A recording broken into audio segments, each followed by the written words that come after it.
Bonjour, je m'appelle Marsa. Je m'appelle Nawa. Je m'appelle Ashifa. Je m'appelle Anissa. Je m'appelle Satrio.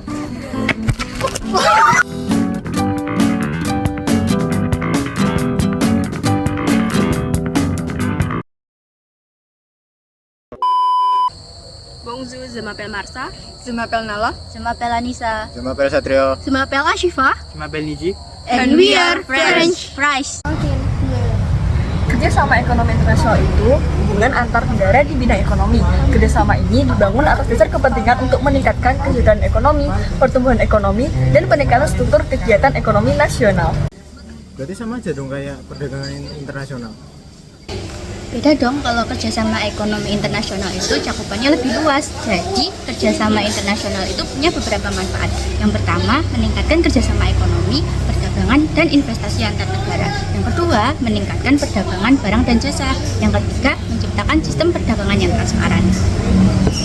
Wait, aku mau nambahin nih. Selanjutnya bisa membuka kesempatan untuk kerja sama di bidang-bidang lain. Yang selanjutnya lagi, yang kelima, mengembangkan kebijakan yang tepat kerjasama ekonomi antar negara. Yang keenam, memfasilitasi integrasi ekonomi yang efektif. Yang ketujuh, menjembatani kesenjangan pembangunan ekonomi antar negara. Oh iya, ngerti. Watashi menemukan bentuk-bentuk kerjasama ekonomi internasional. Itu yang pertama, kerjasama ekonomi bilateral atau kerjasama ekonomi antar dua negara. Yang kedua, kerjasama ekonomi regional, yaitu kerjasama ekonomi antar negara-negara yang berada di kawasan tertentu. Yang ketiga, kerjasama ekonomi multilateral atau kerjasama ekonomi yang melibatkan banyak negara-negara tanpa terikat oleh batas wilayah tertentu. Yang keempat, kerjasama ekonomi antar regional, yaitu kerjasama ekonomi di antara dua kelompok regional. Untuk kerjasama bilateral, contohnya sebagai berikut. Bonjour, je m'appelle Arbedo. Ekonomi lagi hancur-hancurnya. Nah, ini Pak, neng negara kula ya lagi susah-susahnya ini nyari obat-obatan sama peralatan medis yang memadai. Kira-kira Bapak bisa bantu saya nggak ya? Tenang saja, we ada solusi buat you. Kita akan memberikan penawaran yang win-win solution. Iya Pak, kurang saya rujuk.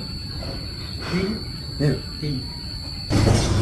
Jadi, pemerintah Indonesia senantiasa menjaga dan meningkatkan hubungan bilateral dengan Prancis yang sudah terjadi selama 70 tahun.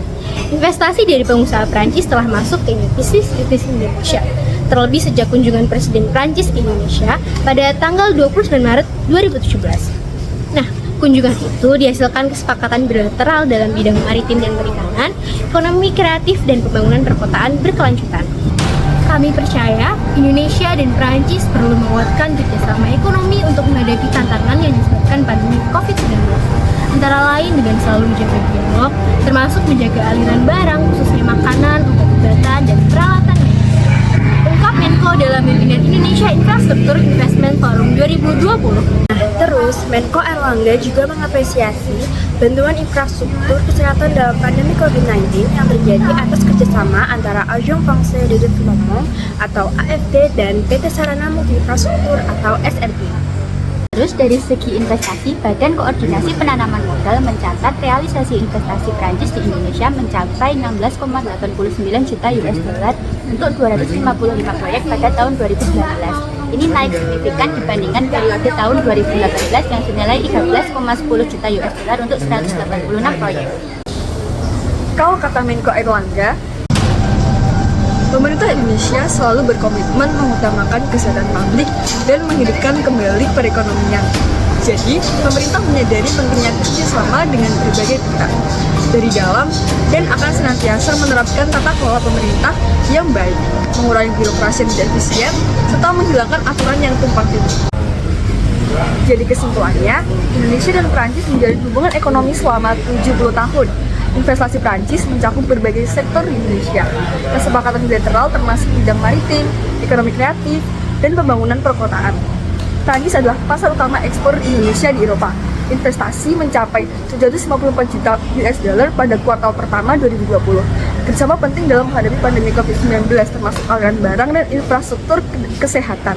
Pemerintah Indonesia berkomitmen untuk kesehatan publik, pemulihan ekonomi, dan peningkatan tata kelola pemerintahan.